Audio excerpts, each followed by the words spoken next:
All right, friends, it's Mamas with Commas. My name is Kate, and today we have a very special guest, Rebekka. You guys are going to love her. And so, Rebekka, do you want to just share like how you have gotten to where you are today, and then we can kind of dive into what you actually do. So, tell us a little bit about like what you used to do before you became a mom boss entrepreneur.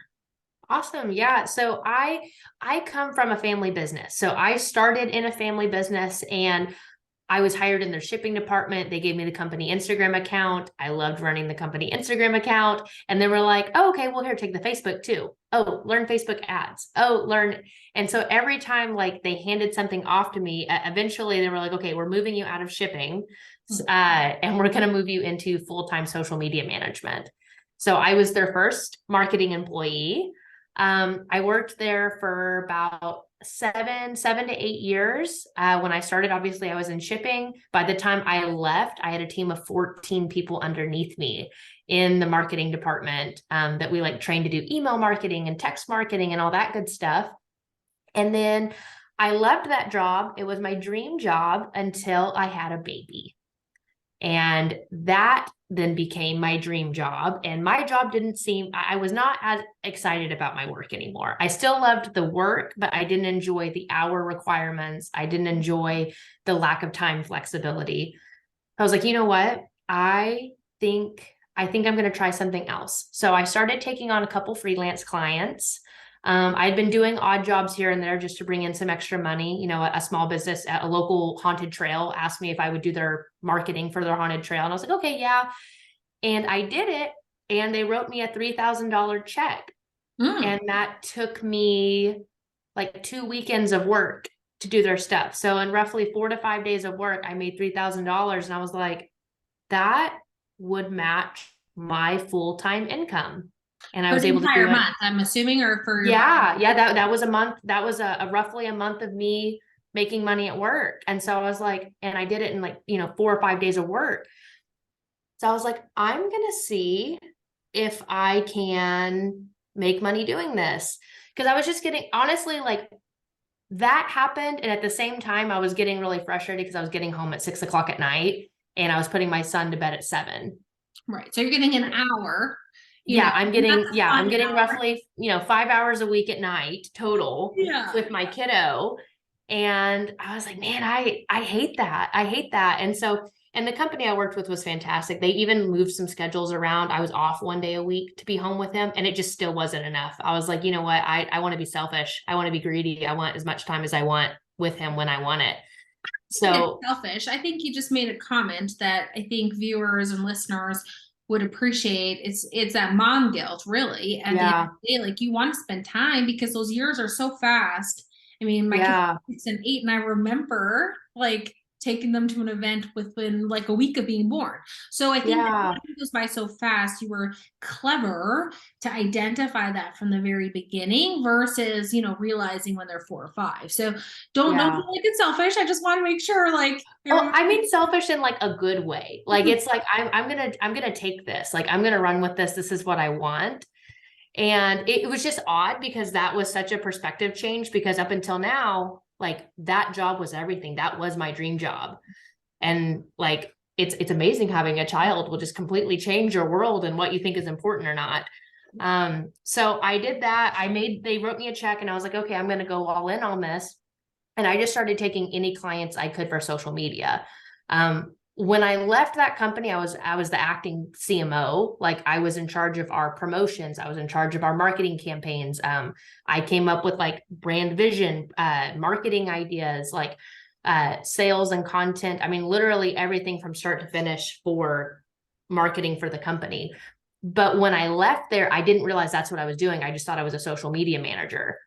And so like I started, pitching myself to small businesses and I meet with all these small businesses. I'm like, I'm going to help you grow. We're going to, do this. I like quit my job. I was like, they wrote me a $3,000 check. I know I can match my income. I took on a bunch of clients who were paying me like $300 a month Mhm. for social media management. I quit my job. The next month I made the amount that I made at my job. The following month, I made almost double what I made at my job. But I was finding I was shrinking in like the amount of time I had. Like I was making as much money because what people don't realize when you like quit and start your own business is like, you might be making $5,000, but like 1,200 to 1,500 of that is taxes. So like you're not actually matching your take home pay at your job. You have to think about that You have stuff. to So I think about figured your, that out. yeah, absolutely. Yeah. Yeah. I figured that out. So I was like, okay, I actually need to make more money than I made at my job in order to make what I made at my job. So then I did that. But I started meeting with all these local businesses to do social media. I'm like trying to find clients. I'm literally learning as I go because I've never done this before. Like I've done it for another company, but never for myself. And I start meeting with all these small businesses. I set up all these one-on-ones, and meeting after meeting, they're like, oh, I have a budget about $100. I have a budget about $200. I have a budget about $300. And that would mean I'd have to take on 10 to 20 accounts to Right. make as much money as I want to make in order to live comfortably and still have the time flexibility I want. So it was like, I either have no time again and I'm making a little bit more than I made, Mhm. or I need to raise my prices, or I need to come up with a product that I can sell to these people that works within their budget. So after like my 8th meeting of, our budget's $100, I was like, okay, I need to come up with another product to sell. And that was when I came up with RMM, Small Business Academy, which teaches social media to small businesses. And it's $50 a month. And so about meeting 8, I started asking, if I put together a course or like a group membership where we taught you how to do this yourself and it was $50, would that help you? And all of them said, yes, that is way more affordable. That's what we want. We just don't know what to post, where to post, or how to post it. Right. And so within 2 weeks of getting that information, I built a Shopify website. Myself. I found a membership app that I could put on that website. I opened a Facebook group and I began recording videos and trainings and sticking them in that group. And then the next networking event I went to, I brought business cards and I sold that group, and I had 20 people sign up to go into that group. So I was I 20 love that. So for people yeah, who are not quick at math, 20 times 50 is about about $1,000. dollars. Yeah, so Yeah. that's awesome. Um, so then really then if you need to make 5,000, you just needed whatever amount of members. I'm really not good at math today. 100 members, right? Yeah. Yeah. Yeah. Okay. Perfect. Yeah. I love it. So you've scaled something, you found something that you can duplicate without having to be doing it hands-on for all these people. Right, right. And so I did that, and that has been a learning curve like all through this last year. We as we got feedback on the group, we added things to it. It now offers like a lot of people who were in that group, they were like, hey, some of this strategy stuff is like too over my head. I really need basics. So then we rolled out, okay, we'll give you daily prompts. We'll roll out daily prompts for you guys. So now we have it to where like Monday through Friday, there's like a prompt that goes out in the group and it's like, hey, here's your quick win for today. Start your video with this phrase. And it might be how to do X and Y amount of time, how to make your first $1,000 in 1 month, how to, whatever that looks like for your business. Add, 3 bullet points on how to do that and end it with a call to action, telling them to reach out for you for your next course or whatever it is. So it literally like walks business owners through that process. So in doing that, I was able to build something that could be scaled, while in my own business, I could go after high ticket clients, corporate clients. And in doing that, like instead of trying to get these small businesses to pay high ticket prices, by building a product just for them and then going after high ticket. So I either have the low ticket or the high ticket. My first year in business, I was able to bring in over 6 figures. By pairing those two together. Yeah, that's amazing. So, okay, so I love it because I think there's a lot of people who have a lot of skills in the job that they're doing, like you did. You grew in that position, you shifted, you had this like breakthrough moment, like as Tony Robbins calls, it's like you had a breakthrough. It's like, oh my God, I don't want to be away from my baby, right? Yeah. And then you had a shift and you were able to act quickly, which I love because a lot of times people get stuck in the details. So what would be your top tips that anybody who's kind of at that breaking point, like you were, and knowing that they want that freedom and that flexibility, but need to make that significant income to make up for it, what would be your top advice for those people? So if you have the ability, I recommend matching what you can make at your job before you quit. That's just for me. Like as a mother, like I want the security. Like I have a baby at home. Like I know people quit and they go, they go after their dreams. They take a risk. Any business or entrepreneurship journey is going to require some risk. However, I was able to mitigate that by matching my income before I left. So I had matched it, done 75% of it, matched it, done 75% of it for the 3 months prior to me quitting. So I knew I could hit my income. The other thing is if you have the flexibility of having a 2-income home, double win, because I then have that security of my husband works a full-time job, which meant it reduced how much I had to make.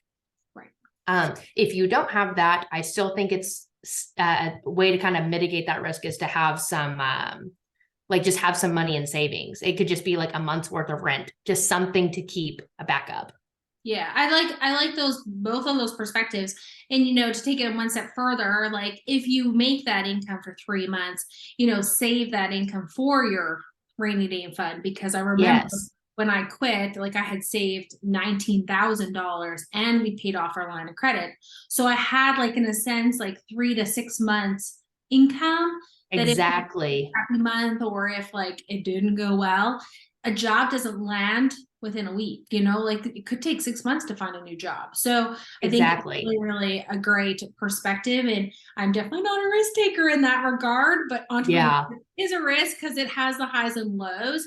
So do you have any other like mindset piece? Because I feel like mindset is a big part of why people either have success or don't have success. Right. So the biggest thing is, and I know because all my biggest payoffs happened when I started before I was ready. Like I made the leap before I had it figured out.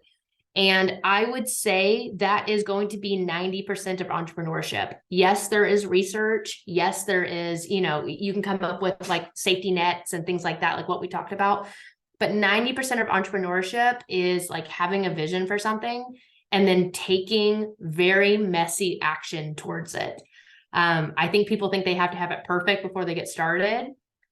Actually, I mean, the more mistakes you make, the quicker you learn. I think we have it like, if I fail, this is all going to burn, I'm never going to make it again. Like my highest paying months were the months I made the most mistakes. And it was because I was taking on new, bigger challenges. So I would say that's kind of the biggest thing is do things before you're ready. Mistakes make you better. Do not be afraid of mistakes. Go, you know what I mean? Do the mistakes, get through them, own them, learn from them. Yeah. And if you do those, like, I really don't think there's any failure until you quit. Like failure really only happens when you give up on something. If you try something and it doesn't work, you didn't fail. You learned a way to not do it. So try something else. Mm-hmm. Yeah. And yeah. No, I love that. Okay, so for anybody that's listening or watching, feel free to grab her link in the comments because it's pure gold. I'm already like binge watching, and make sure to follow also on like TikTok. Like you have so many amazing content that people can like take a look and like binge watch, if you will. Oh yeah. Rev, Reyn, right? Yeah. Yeah. Like I already memorized it. Okay. Yeah, I know. You're like so good. You like binged me. You like memorized how to spell my name. I was like, I have aunts and uncles that still can't spell my name. Okay, well, I can spell it, and I'm really excited about that. And it will be linked in the comments because honestly, I think as women, we need to collaborate more. We need to learn from each other, and don't be afraid, like you did. I really saw it in your TikTok videos, especially. Like you're just trying new things. And it's like, hey, like this is me. Like this is my life.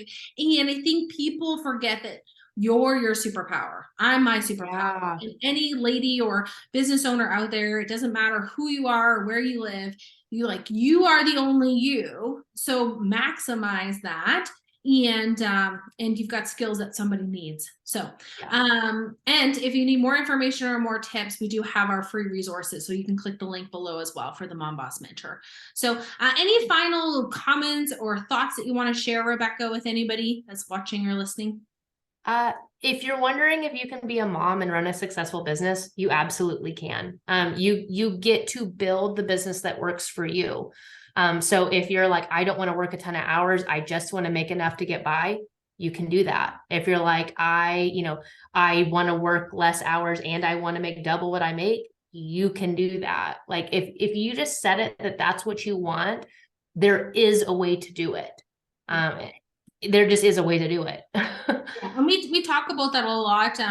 Like we call it like pockets of your day. Like as moms, we have 15 minutes while we're waiting for dinner for the water to boil or the oven to heat up or the kids getting home from activities or, before everybody Nap wakes up in the time. morning while we're drinking coffee or nap time. So, Yeah. the thing is, as moms, we're very good at multitasking, but we're also really good at maximizing those pockets.